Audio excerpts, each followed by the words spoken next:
All right. Here we go, back again on the other side of the coin. All right, we are back again on the other side of the coin, ladies and gentlemen. Look, obviously we had a disappointing loss, and I'm sure everyone's mood's a bit down off the back of that. A lot of fans, many fans, probably there's a small amount that kind of was a bit worried and a bit scared about this particular fixture, but many fans were quite confident that we were going to get this victory. But it is what it is. We ended up losing. But it's just a manner of how we lost. Look, it's not any sort of alarm bells at the moment, by no means. I mean, this is the first loss of the season, and the first time we've been so uncharacteristic under Thomas Tuchel. We played with fear, and that's what sort of bothered me a lot. That this is a particular team that we came up against, which is Man City. We've beaten them in the last 3 fixtures in a row. So, and I felt like we had the ingredients to go toe-to-toe with them. But it wasn't the case. We lost 1-0. And I thought it's only rightful that we just analyze the game a little bit, just to understand where things might have gone wrong from my perspective. Let me know what you think as well. I mean, at the end of the day, the game is all about different perspectives. But this is what I saw, and I wanted to share this quickly with you guys. A lot of people were talking about the whole 3-5-2 formation was the issue, and they didn't like it, and they want us to revert back to the classic sort of 3-4-3 with the inside forwards. I personally don't think the formation was the issue. I know it was Man City, and I can just refer back to how we played against Spurs literally a week ago. But I don't want to compare Spurs with City. They're 2 different teams. City is absolutely class, and Spurs at the moment are not that great at all. So I know I can understand what worked against Spurs not necessarily has to work against City. But having said that, I still don't think formation was the issue. I feel like there were other aspects of the game that was far more vital in this situation. Let's get straight into this. Now, this, as you can see in the screen, is how we set up off the ball, and in formation-wise, that's pretty much what it looked like. So you got the 3 at the back with Rudy, Andres Christensen, Aspie, obviously, as soon as Reece James got injured.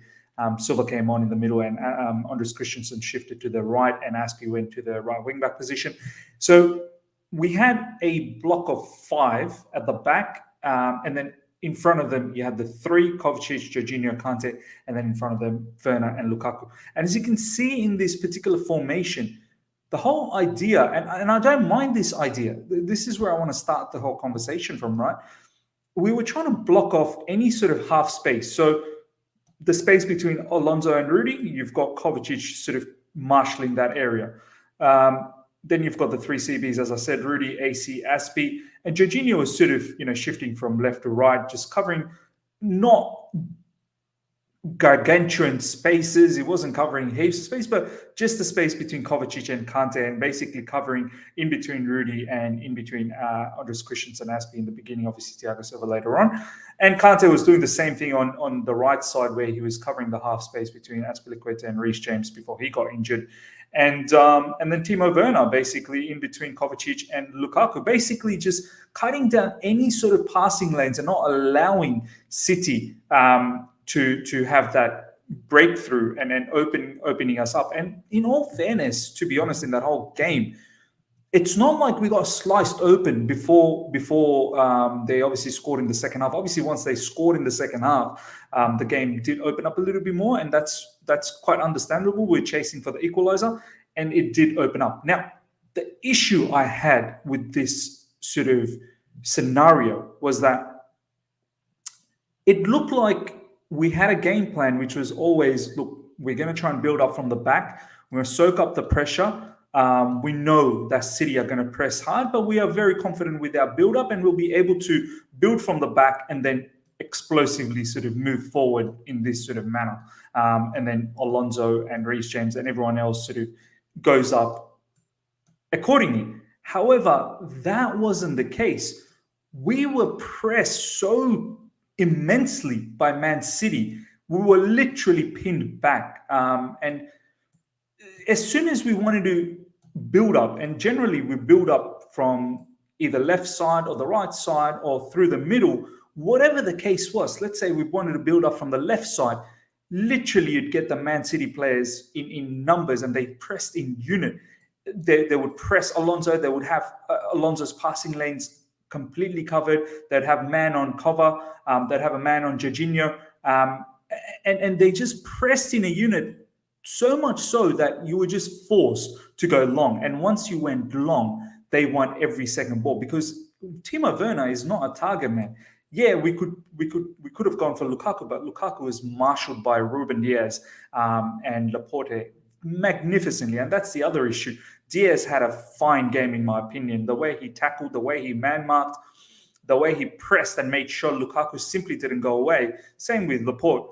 It just helped their cause out a lot. And let's not forget Rodri. Rodri was marshalling just in front of them and doubling up in most of the chances. And Rodri, off the ball as well, whenever the ball went to either Alonso or Reece James, or it either went to Kovacic, Jorginho, or Kante, and we'll talk about Kante as well down the track, Rodri, along with the other players in and around them, your Jack Grealishes, your Gabriel Jesus, Foden, KDB, they all pressed in unit and ensured that we just didn't get out of our third. And whenever the ball went to either Werner or Lukaku when we went long, we did not win the second balls. They'd be able to say win the aerial battle every now and then, but we were just not there to win the second balls. Kovacic and Jorginho and Kante, they were just outnumbered most of the times in order to win those second balls. And I think from the get-go, the way they pressed, it absolutely rattled us. And I think from there, fear factor seeped into the team, because I don't for a second believe Thomas Tuchel wanted us to play in that manner. He definitely would have had a game plan that would have understood that City were going to press, but he would have had utmost faith on the team to be able to beat the press and then get out of it, as I said, and move forward, bomb forward. Now, once you started to play fearfully the way we did, because we simply couldn't deal with their immense pressing, and it was high as well, this is where the second issue has come, and this is what I want to discuss now. Every now and then when we did manage to intercept or we won the second ball from dangerous areas, we have players like Kovacic, Jorginho, and Kante specifically, and at times Alonso. We didn't really go too much from the right side, but especially this sort of four players here, Alonso, Kovacic, Jorginho, and Kante, we weren't clinical enough to find those passes to Werner and Lukaku. And when we did find Werner, and this is the other issue off the back of this particular issue that I'm explaining. When we did find Werner, and this is what we need to understand, as great as Werner is with his pace and whatnot, he does not have that technical ability 1v1 to glide past someone and then release Lukaku. What he would do is he'd go into these sort of positions and drag himself out, literally isolating himself. And we were so deep, we just didn't have the bodies to commit forward, or we just couldn't go quickly up the field. And I guess this was a bit of an issue as well, because Ruben Loftus-Cheek, who we'll talk about in the down the track, when he came out in the second half, he looked immense. He was moving up the field quicker. He was moving the ball quicker, and that was a bit of a difference maker for us. As soon as he came on, we looked a little bit more livelier. So first issue is, when we did release the ball to players like Werner and Lukaku, they were just isolated. There was just no support coming for them, and it was too easy for Man City to defend. And Werner, as I said, technically, he's not someone who's going to be able to beat these Man City defenders who are world class. And similarly, Lukaku did not have a very good game at all, to be honest. His first touch wasn't that great against City, and some of his hold-up wasn't that great either. And most of the times, he was getting man-marked heavily as well. Now, the other factor is, whenever Kovacic and Kante specifically got the ball in really, really good positions to unleash a counter, these two players weren't clinical enough to find the passes.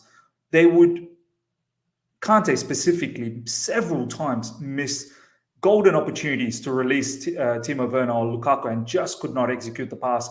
Similarly, Kovacic, at times Alonso was able to release a pass here and there for Timo Werner, but as I said, Timo Werner went wide and literally just destroyed our counter-attacking situation. And I'm not blaming Werner. It's just not in his game to be technical. He's not a Lautaro Martinez kind of player that Lukaku used to play.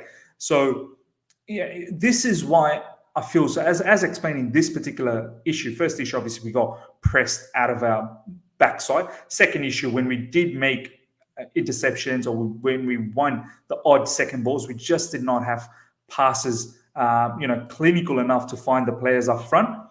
And this is, I guess, the third thing that I want to talk about is this formation, which everyone's been sort of, a bit negative about. We have the dynamic players up front, but we just didn't have a playmaker somewhere here to ensure we could get those passes. I personally thought Kovacic would be that player. I even rated Kante to be half decent with the ball, but he couldn't deliver. But at least Kovacic, I thought he would be able to drive through in these areas and dominate these sort of space in order to either find Werner or Lukaku and then create some sort of havoc. But he just couldn't get himself. He was pretty much penciled down here. Alonso was penciled down here. Right side, we just didn't even try, to be honest. And it just we did not see enough play from here.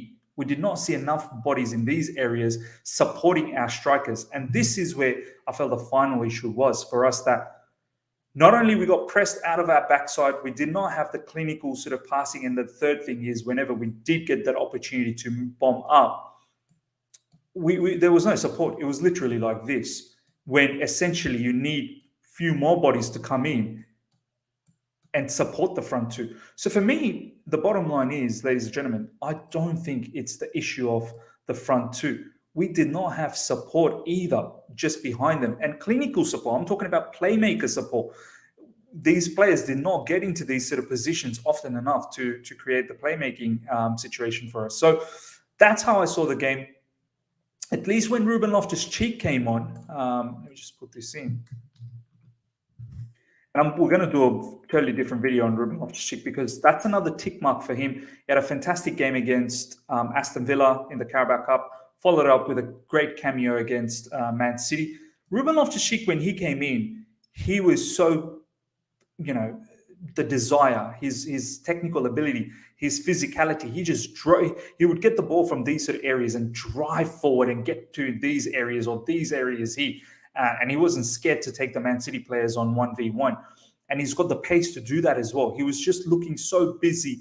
And he wanted to show that intensity. We did not show the intensity. We played with so much fear, which ultimately just led to our demise, I suppose, in that particular match. And we just never looked like we were going to do anything. So that's how I saw the match, ladies and gentlemen. I hope we can snap out of this. I don't want this to become a bit of a trend against Juventus, and then moving forward we get into a bit of a rut. I don't want to see this. I want us to get out of it, and I'm absolutely sure we will get out of this under Thomas Tuchel. And Thomas Tuchel said it post-match that he did not expect our team to play like this. He expected our team to be far more composed, so it was a bit uncharacteristic as well. And he's taken some blame whether the personnel was, and I've said it, maybe someone like Mason Mount is very, very crucial to this setup. If you're going to play two up front, you need someone like Mason Mount to press from the front, win the ball, and then able to find and link up play with the front two. None of these boys, Kovacic or Kante, who I sort of expected that they would do that, and they were just simply not good enough to do that up against Man City. So this is how I saw the game tactically, guys. Let me know what your thoughts are in the comments below. I do want to hear what you guys have to say. And if you've enjoyed this video, smash the like button. Number one, hit the like button. And if you're here for the first time, subscribe, share with everyone. And I hope to see you all for the next video. See ya.